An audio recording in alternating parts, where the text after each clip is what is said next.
नमस्कार मित्रों, मैं एस्ट्रोलॉजर डॉक्टर रोहित आनंद अपनी नई सीरीज क्या आप जानते हैं मैं एक नया जो टॉपिक आपके लिए लेके आया हूं वो है अपन अपने घर में बनने वाली प्रथम रोटी गाय के लिए क्यों निकालते हैं। अक्सर आपने घर में देखा होगा कि मम्मी आपकी दादी, आपकी नानी, आपके घर के बुजुर्ग आपको कहते हैं कि जब भी आप पहली रोटी बनाएं घर में, जब भी खाना बनाएं तो उसकी जो पहली रोटी है वो गाय के लिए निकाल दें।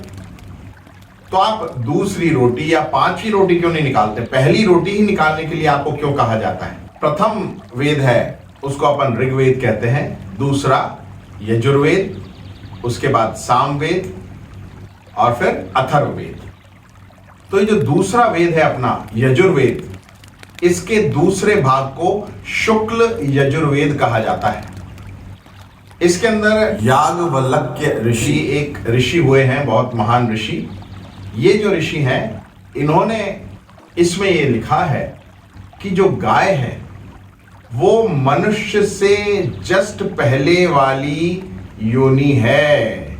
यानी कि जो अपने यहाँ पे कहा गया है, अपने ग्रंथों में कहा गया है कि जो इंसान की अपने को जीवन मिलता है उससे पहले 84 लाख योनियों से गुजरना पड़ता है हमें, उसके बाद हमें मनुष्य जीवन मिलता है।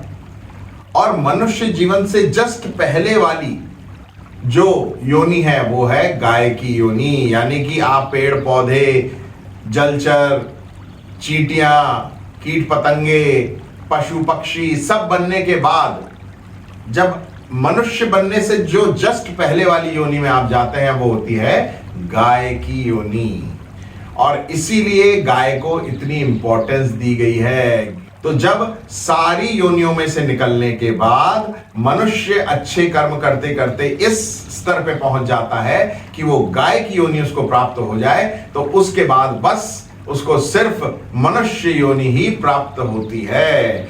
इस वजह से जो गाय के लिए अपन पहली रोटी बना के निकालते हैं। अब आप कहेंगे गाय के लिए पहली रोटी बनाना क्या, ठीक है पहले वाली योनि में है तो इसके लिए पहली रोटी अपन क्यों निकालेंगे?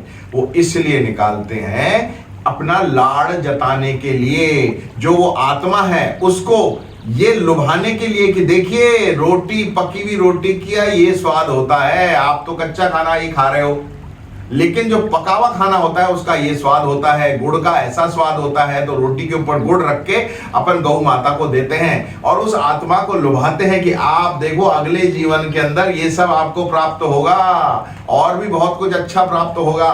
तो आप अपना ध्यान रखें और इस अगले योनि के लिए कार्य करें, अच्छे से अच्छे बनते चले जाएं। आशा करता हूं ये आपको रोचक लगा होगा, आपका ज्ञान वर्धन किया होगा और आप सभी ने मुझे सुना, इसके लिए आप सभी का आभार।